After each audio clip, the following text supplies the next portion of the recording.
रिश्ते की मेज बहुत सादा थी, मिट्टी की सहने पुरानी सी मेज रखी थी, जिस पर गरम रोटियां और शहद का एक छोटा सा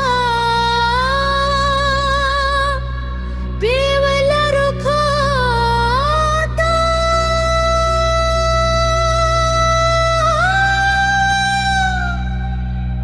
अच्छी खुशी खुशी कभी इसके पास आती, कभी अपने अबू के पास जा बैठती। कई सालों बाद वो पहली बार दिल से मुस्कुराई थी, मगर इस मुस्कुराहट के पीछे एक सवाल अब भी जिंदा था।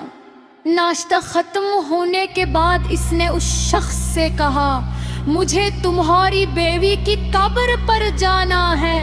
वो चंद लम्हे खामोश रहा, फिर आहिस्ता से सर हिला दिया। तीनों एक छोटे से कब्रिस्तान की तरफ रवाना हुए। कब्रिस्तान शहर से कुछ दूर एक खामोश जगह पर था, जहां दरख्तों के साए और परिंदों की आवाजें एक अजीब सी अदा सी बिखेर रही थी। वो एक सफेद कितबे वाली कब्र के सामने रख गए। कितबे पर लिखा था, ज़ैनब जिसने दूसरों के दर्द को अपना दर्द समझा, वो खामोशी से कब्र के करीब बैठी और फातिहा पढ़ी। इसी दौरान इसकी नजर कब्र के एक कोने पर रखी शीशे की छोटी सी बोतल पर पड़ी। बोतल के अंदर तहक्या हुआ एक कागज था। उसने हैरत से उस शख्स की तरफ देखा। वो बोला, ये उसकी आखिरी ख्वाहिश थी। उसने कहा था, एक दिन कोई आएगा जो उस खत को पढ़ने का हक रखता होगा। उसने बोतल खोली और खत निकालो। लिखा था, मैं तुम्हें नहीं जानती, मगर तुम्हारा नाम बहुत बार सुना है। जब भी वो खामोश हो जाता था, उसकी आंखों में एक अधूरी कहानी नजर आती थी। मैंने उससे कभी तुम्हें भुलाने को नहीं कहा, क्योंकि मैं जानती थी कि सच्ची मोहब्बत को मिटाया नहीं जा सकता। अगर तुम एक दिन यहाँ आओ तो मुझसे एक वादा करना, मेरी बेटी को कभी एहसास न होने देना कि उसने अपनी माँ को खो दिया है। खत पढ़ते हुए उसकी आवाज भरा गई। बच्ची उसके करीब आकर बोले, आप रो क्यों रही है? उसने आंसू पुन्ने और बच्ची को गले लगा लिया। खुशी के आंसू हैं। बच्ची मासूमियत से हंसती। वापसी के रास्ते में वो एक पुराने पल पर रुके, जहां से दरिया बह रहा था। उस शख्स ने जेब से वो चांदी की अंगूठी निकाली और उसकी तरफ बहा दे। ये अब भी तुम्हारी है।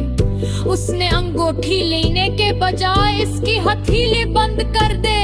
नहीं, ये अब एक यादगार नहीं, एक सबक है। इसे संभाल कर रखो ताकि एक दिन अपनी बेटी को बता सको कि मोहब्बत में नफरत से ज्यादा माफी की ताकत होती है।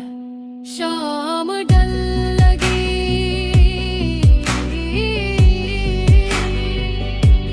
शाम ढल लगी।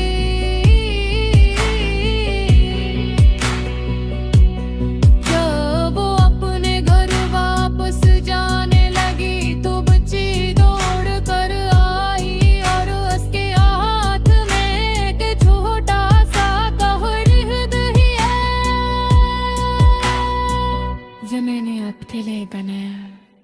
उसने कागज फूला, उस पर 3 लोगों की एक सौदा सी तस्वीर बनी हुई थी। एक आदमी, एक औरत और दरमियान में एक छोटी सी बच्ची, जिसके ऊपर बचकाने लफ्जों में लिखा था मेरा खानदान। उसकी आंखों से फिर आंसू बहने लगे, मगर उस बार उन आंसुओं में दर्द कम और सुकून ज्यादा था। वो पलट कर जाने लगी, मगर अचानक हवा के एक झोंके ने उस तस्वीर को पलट दिया। तस्वीर के पिछले हिस्से पर बचने अपनी तेरी मेरी लिखाई ने एक और जुमला लिखा था,